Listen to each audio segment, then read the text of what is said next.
Hello everyone, welcome to my channel bookworm. और आज की इस वीडियो में हम लोग कवर करने वाले हैं क्लास 9 एनसीईआरटी इंग्लिश का chapter number 8 reach for the top part 1 Santosh Yadav. So let's start it.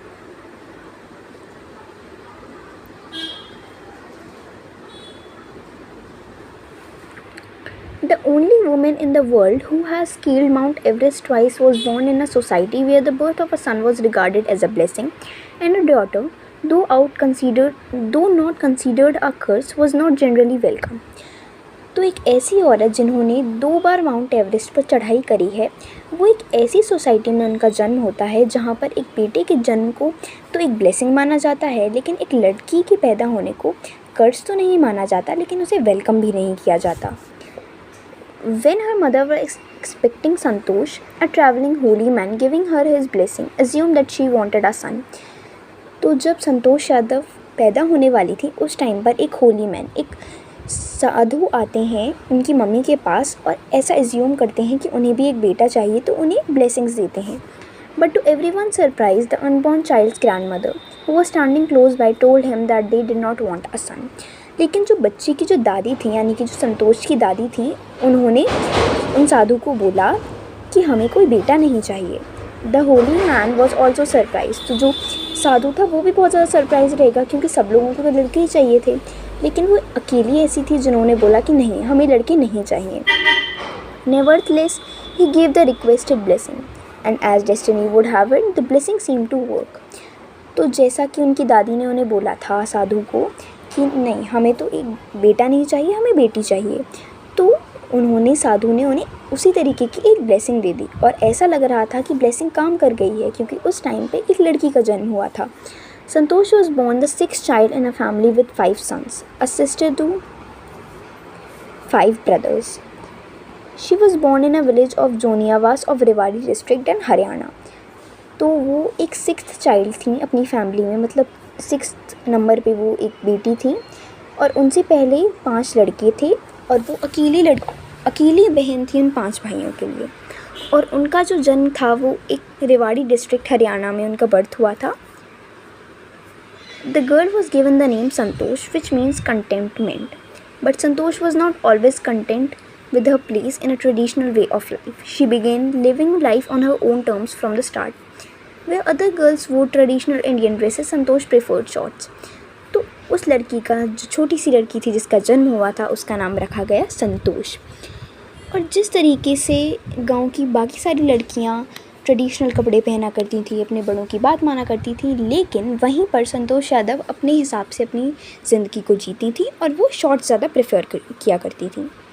Looking back, she says now, from the very beginning I was quite determined that if I chose a correct and traditional path, the others around me had to change, not me. तो उनके हिसाब से अगर उन्होंने एक सही रास्ता लिया है तो इसमें उन्हें बदलने की ज़रूरत नहीं है, लेकिन उनके आसपास वालों को बदलने की ज़रूरत है। Santosh parents were affluent landowners who could not afford to send their children to the best schools, even to the country's capital, New Delhi. अब जो उनके पेरेंट्स थे वो इतने ज़्यादा अमीर नहीं थे, या इतने ज़्यादा उनके पास पैसा नहीं था कि वो अपने बच्चों को बेस्ट से बेस्ट स्कूल में पहुंचा पाएँ, और उनके पास इतने भी पैसे नहीं थे कि वो अपनी कंट्री की कैपिटल यानी कि दिल्ली में भी अपने बच्चों का एडमिशन करा सकें, which was quite close by, जो कि उनकी स्टेट से तो काफ़ी पास था। But in the line with the prevailing custom in the family, Santosh had to make do with the local village school. लेकिन इसी चलते हुए संतोष को अपनी सारी पढ़ाई लोकल स्कूल से ही करनी पड़ी। So she decided to fight the system in her own quiet way when the right moment arrived. तो उन्होंने इस सिस्टम से फाइट करने की कोशिश करी, लड़ने की कोशिश करी जब सही टाइम आया। And the right moment came when she turned 16. और ये जो मौका था वो तब आया जब वो 16 साल की थी। At 16, most of the girls in her village used to get married. Santosh was also under pressure from her parents to do the same. तो हर लड़की जो 16 साल की हो जाती थी, 16 ईयर्स की हो जाती थी, उनके गांव में क्या प्रेशर होता था कि सभी लड़कियों को शादी करनी है, और संतोष पे भी यही प्रेशर था उनके पेरेंट्स से कि वो भी शादी कर लें। A marriage as early as that was the last thing on her mind. तो शादी करना तो उनके सबसे ज़्यादा लेट कामों में से था, मतलब अपनी पढ़ाई पूरी करके वो चाह रही थी वो तभी सेटल हों। She threatened her parents that she would never marry if she did not get a proper education. तो उन्होंने अपनी मम्मी पापा को धमकाया, अपने मम्मी पापा से बोला कि जब तक उन्हें एक अच्छी प्रॉपर एजुकेशन नहीं मिल जाती वो तब तक शादी नहीं करेंगी। She left home and got herself enrolled in a school इन दिल्ली। तो उन्होंने अपना घर छोड़ दिया और दिल्ली के एक स्कूल में जाके एडमिशन ले लिया। When her parents refuse to pay for her education, she politely informed them of her plans to earn money by working part time to pay her school fees. तो जब उनके मम्मी पापा ने उन्हें मना कर दिया कि वो उसकी एजुकेशन के लिए, पढ़ाई लिखाई के लिए एक भी पैसा नहीं खर्च करने वाले हैं अब, तो उन्होंने उसे बहुत ही ज़्यादा पोलाइटली इन्फॉर्म कर दिया कि वो खुद अपने पैसे कमाएगी पार्ट टाइम जॉब कर और अपनी स्कूल की फ़ीस पे करेगी। हर parents then agreed to pay for her education. अब ये बात सुनकर तो उसके पेरेंट्स सोचने लगे कि अगर ये इतना ही पढ़ना चाह रही है तो हम पे कर देते हैं, मतलब उसे पढ़ा लेंगे आगे। Wishing always to study a bit more and with her father slowly getting to her urge for more education, Santosh passed the high school examination and went to Jaipur। अब जब उसकी वो इतनी अर्ज थी, इतना ज़्यादा वो चाह रही थी और पढ़ना, तो उनके मम्मी पापा भी यूज टू हो गए इस चीज़ के और वो भी आगे उन्हें पढ़ाते रहे और उन्होंने अपनी हाई स्कूल भी पास कर लिया और जयपुर चली गई अपनी आगे की पढ़ाई के लिए।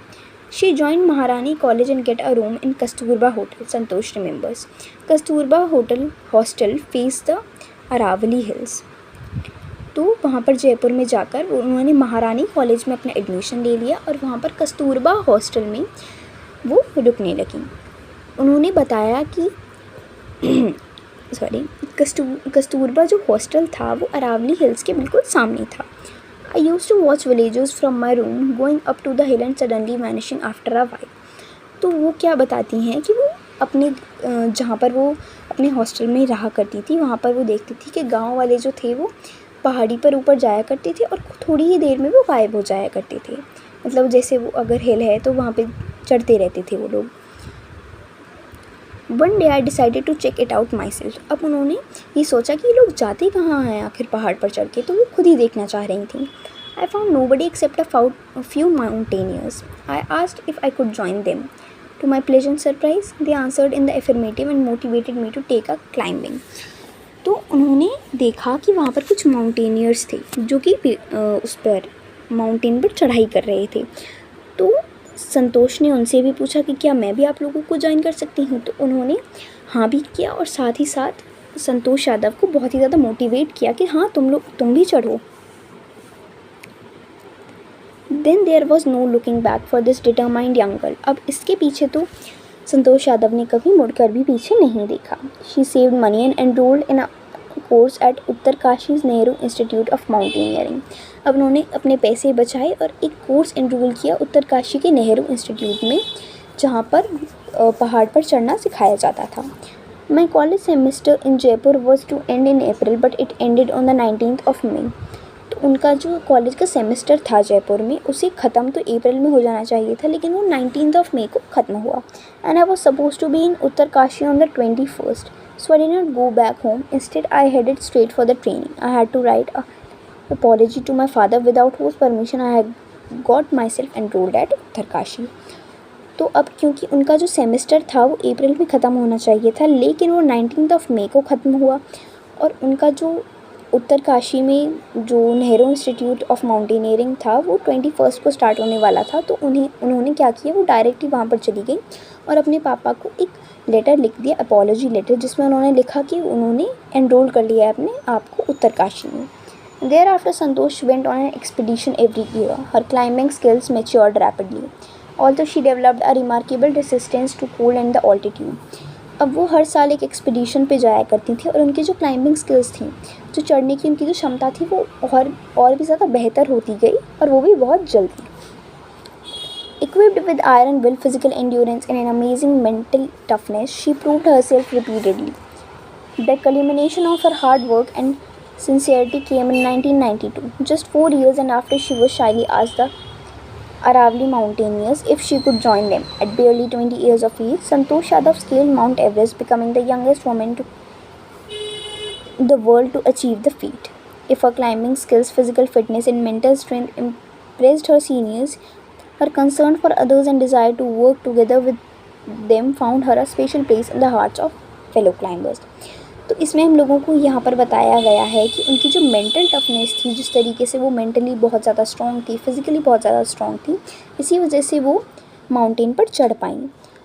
और जो लड़की छोटी सी अरावली माउंटेनियर्स से पूछने में भी शर्मा रही थी, और अब वो खुद पहली लड़की बन चुकी है माउंट एवरेस्ट को चढ़ने पे।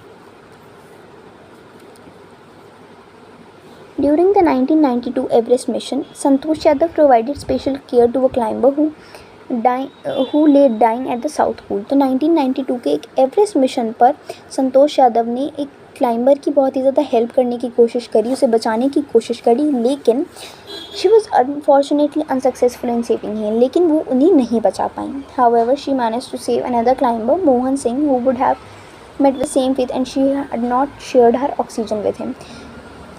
पहले तो वो 1992 में जिस क्लाइंबर को बचाने की कोशिश कर रही थी वो उन्हें तो नहीं बचा पाई, लेकिन हाँ वो दूसरे क्लाइंबर को ज़रूर बचा पाई।